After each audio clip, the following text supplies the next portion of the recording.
Blue Narrative.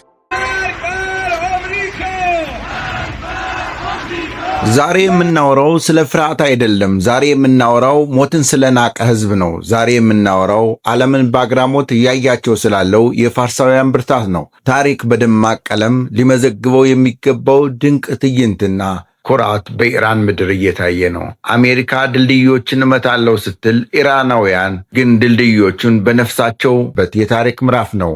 የዓለማችን ፖለቲካዊ ውጥረት ወደ አዲስ ምዕራፍ ያሸጋገረው የፕሬዝዳንት ዶናልድ ትራምፕ ማስጠንቀቂያ ነበር። ትራምፕ ኢራንን ከተቀመጠላት የጊዜ ገደብ በፊት ወደ ስምምነት ካልመጣች ስልጣኔዋ በአንድ ሌሊት ያከትማል ሲሉ ዝተዋል። ይህ ማስጠንቀቂያ የኢራንን የኤነርጂ መሰረተ ልማቶችና ታሪካዊ ቦታዎችን ኢላማ ያደረገ ነበር። ነገር ግን ለዚህ የኃይል ዛቻ የፋርሳውያን ምላሽ የተለየ ሆነ። ቦምብና ሚሳኤልን በሰው ጋሻ የመመከት አስገራሚ ስልት። በካዛሩን የኃይል ማመንጫ ጣቢያ ዙሪያ የታየው ትዕይንት ልብ የሚነካ ነው። በሺዎች የሚቆጠሩ የኢራን ወጣቶች የሰው ጋሻ ለተሻለ ተስፋ በሚል መሪ ቃል እጅ ለእጅ ተያይዘው የኃይል ማመንጫዎችን ከበውታል። እነዚህ ወጣቶች የያዙት መሳሪያ የላቸውም። በእጃቸው ላይ ያለው ለዓለም ለማሳየት አልፎም የጦር ወንጀልን ለመከላከል የታለመ ስልታዊ ህዝባዊ እምቢተኝነት ነው። ጦርነቱ ትርፉ ጥፋት መሆኑን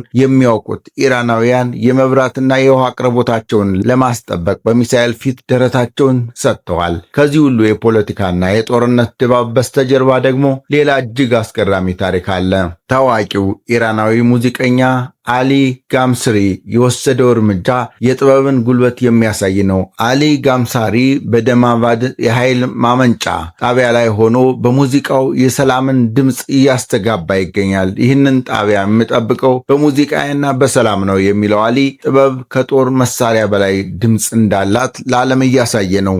ሙዚቃው የጥፋት ሳይሆን የህይወት፣ የጥላቻ ሳይሆን የፍቅር መግለጫ ሆኖ በፋርስ ሰማይ ስር እያስተጋባ ነው። ይህ በሙዚቃና በሰላማዊ ሰልፍ የታጀበው ተቃውሞ በአሜሪካ የፖለቲካ መንደር ውስጥ ትልቅ መነጋገሪያ ሆኗል። የትራምፕ ተቀናቃኝ የሆኑት ዲሞክራቲክ ፓርቲ አባላት ድርጊቱን በጽኑ እየተቃወሙት ነው። የሰው ልጆች ስልጣኔ በአንድ ሌሊት ይጠፋል የሚለው ንግግር አደገኛ መሆኑንና ዲፕሎማሲያዊ መፍትሄ ሊፈለግ እንደሚገባ እየጠየቁ ይገኛሉ። የኢራን እስራኤል የሚገኙት የሪሾን የባቡር ድልድይና በቴል አቪቭ የሚገኘው የየኮር የባቡር ድልድይ በቀጥታ የኢላማው አካል መሆናቸውን ገልጿል። ይህ ብቻ አይደለም። በተባበሩት አረብ ኤምሬት የሚገኘው ግዙፉ የሼክ ዛይድ ድልድይና በሳውዲ ከቀጣይ መልእክት ድረስ ዝግ የጦር ቀጠና ተደርገው መፈረጃቸው የአካባቢውን ነዋሪዎችና የውጭ ሀገር ዜጎች በከፍተኛ ስጋት ውስጥ ጥሏቸዋል። ይህ የኢራን እርምጃ እናንተ የእኛ መሰረተ ልማት ካችሁ እኛም የእናንተን አናስ የሚል ግልጽ መልእክት ነው። ድልድዮች የኢኮኖሚና የግንኙነት ደም ወሳጅ ቧንቧዎች ናቸው። ኢራን እነዚህን ቦታዎች ኢላማ ማድረጓ ጦርነቱ ከተቀሰቀሰ ቀጠናዊ የኢኮኖሚ ቀውስ እንደሚከተል ማሳያ ነው። ነገር ግን በኢራን በኩል የሚታየው ልዩ ህዝብ የራሱ ድልድዮችን ለመጠበቅ በድልድዮች ላይ መውጣት ነው። የፋርስ ጽናት ከታሪክ የሚቀዳ ነው። ለብዙ ሺህ ዓመታት የቆየ ስልጣኔ ያላቸው እነዚህ ህዝቦች ሀገራዊ ክብራቸው ሲነካ ምን ያህል ቆራጥ እንደሚሆኑ እያሳዩ ነው። ሞትን የናቀ ህዝብ ደግሞ ሊሸነፍ አይችልም። በኢራን ጎዳናዎች ላይ የሚታየው እያንዳንዱ ፊት የሀገር ፍቅር ይናገራል። አሜሪካ ድልድዮችን እመታለሁ ስትል ህዝቡ ድልድዮቹን ለመምታት መጀመሪያ እኛን መምታት አለባቸው እያለ ነው። ይህ የሰው ጋሻ ስልት ቴክኖሎጂና ዘመናዊ የጦር መሳሪያ ሊበግረው የማይችለው የሞራል ልዕልና ነው። ይህ ታሪክ ገና ጅምር ነው። የኢራንና የአሜሪካ ፍጥጫ ወዴት ያመራል? የዓለም መሪዎች ለዚህ ውጥረት ምን ምላሽ ይሰጣሉ? የኢራን ወጣቶች የፈጠሩት የሰው ጋሻ ጦርነትን ያስቀራል ወይስ የጥፋቱን መጠን ይጨምረዋል? የፋርሳውያን እልህና ወኔ ምንጩ ረጅም ዘመናትን ያስቆጠረ ታሪካቸውና ለማንነታቸው የሚሰጡት ክብር ነው።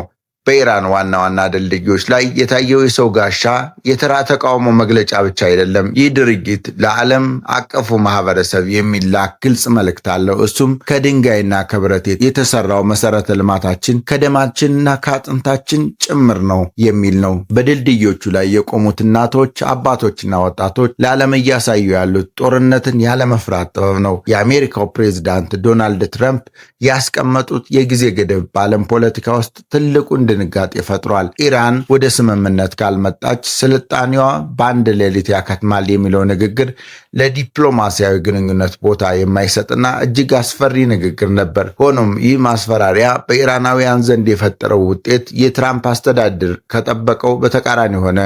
ህዝቡ ከመሸበር ይልቅ አንድነቱን እያጠናከረ የኢራንን ወጣቶች የሰው ጋሻ ንቅናቄ በአጭር ጊዜ ውስጥ በመላ አገሪቱ የተስፋፋው ለዚህ ነው። በካዛሮኒ ኃይል ማመንጫዎች አቅራቢያ የተሰለፉት ዜጎች በፀሐይና በብርድ ሳይበገሩ ለቀናት የቆሙት የሀገራቸውን ብርሃን ላለማጣት ነው። የኃይል ማመንጫዎች የአንድ ሀገር ይም ብለው የተመረጡ አይደሉም። በሳውዲ አረቢያ የሚገኘው የንጉሥ ፋሃድ የባህር ኃይል ድልድይ ሳውዲንና ባህሬንን የሚያገናኝ ግዙፍ የኢኮኖሚ መስመር ነው። ይህ መስመር ከተቋረጠ የቀጠናው ንግድ ክፉኛ ይጎዳል።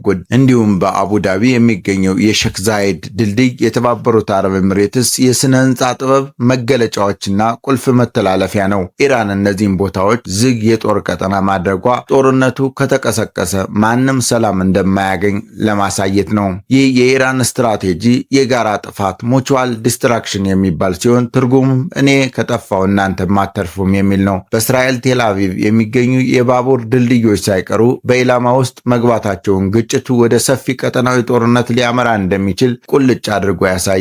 ይህ ማስፈራሪያ በአሜሪካ ኮንግረስ ውስጥ ያሉ የዲሞክራቲክ ፓርቲ አባላትን ክፉኛ እንዲያሳስባቸው አድርጓል። ጦርነት መፍትሄ እንደማይሆንና የቀጠናው መረጋጋት ለዓለም የነዳጅ ገበያና ደህንነት ወሳኝ መሆኑን እየገለጹ ይገኛል። የሙዚቀኛው አሊ ጋምስሪ ተግባር ደግሞ ለዚህ ሁሉ ውጥረት ሌላ መልክ ሰጥቶታል። በዳማቫዳ የኃይል ማመንጫ ላይ ሆኖ ሙዚቃውን ሲያቀርብ ጥበብ ከጥይት በላይ ኃይል እንዳላት ለዓለም አሳይቷል። መሰረተ ልማቶቹን ከጥቃት እንከላከል የሚለው ጥሪ በኢራን ብቻ ሳይሆን በዓለም ዙሪያ ሰላም ወዳድ በሆኑ ሰዎች ዘንድ ተቀባይነት አግኝቷል።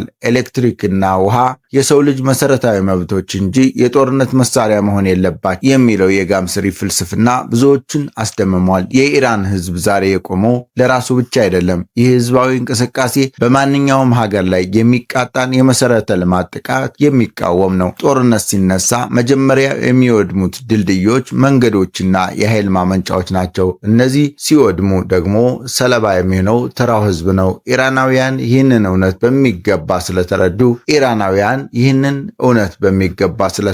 ነው የሰው ጋሻ በመሆን የጥፋት እሳት ለመከላከል የቆረጡት። ታሪክ ሁልጊዜም ቢሆን በኃይል የሚመኩትን ሳይሆን በጽናት የሚቆሙትን ያስታውሳል። የፋርሳውያን ስልጣኔ በአንድ ሌሊት ይጠፋል ተብሎ ቢታሰብም ህዝቡ ግን ያን ስልጣኔ በድንጋይ ላይ ብቻ ሳይሆን በልባቸው ውስጥ የታተመ መሆኑን እያሳዩ ነው። የአሜሪካ ምክር ቤት አባላት ግፊታቸውን በቀጠሉበትና ዓለም በአግራሞት በምትመለከትበት በዚህ ወቅት የኢራን ህዝብ ጽናት ለሌሎች ተስፋ ለቆረጡ ህዝቦች ትልቅ ትምህርት የሆነ ነው። ይህ ታላቅ ህዝባዊ እምቢተኝነትና የፍቅር ጋሻ ጦርነትን ይከላከለው ይሆን ወይስ የሀያላን ሀገራት ፍጥጫ ወደማይቀረው ጥፋት ያመራል?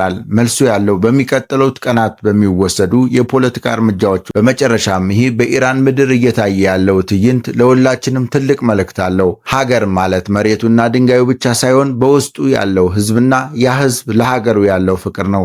ኢራናውያን ልጆቻቸውን በሰው ጋሻ በመጠበቅ ለዓለም አዲስ የታሪክ ምዕራፍ እየጻፉ ነው። ይህ ጽናት፣ ይህ ወኔና ይህ ፍጹም የሆነ የሀገር ፍቅር ለዘላለም ሲታወስ ይኖራል። ኢራን ዛሬም እንደ ጥንቱ በእውቀትና በጥበብ ብቻ ሳይሆን በመስዋዕትነትም ለዓለም አርአያ ሆናለች። የሰው ጋሻ ንቅናቄ ጦርነትን አቁሞ ሰላምን ያሰፍን ዘንድ የሁላችንም ምኞት ነው። ለእናት ሀገር የሚከፈል መስዋዕትነት ደግሞ ሁልጊዜም ክብርና ሞገስ አለው። የኢራን ህዝብ ጽናት ይቅ ነው። ለተጨማሪ መረጃዎች ሰብስክራይብ ማድረጋችሁን እንዳትረሱ። ላይክ እና ሼር በማድረግ ለሌሎች እንዲደርስ አድርጉ።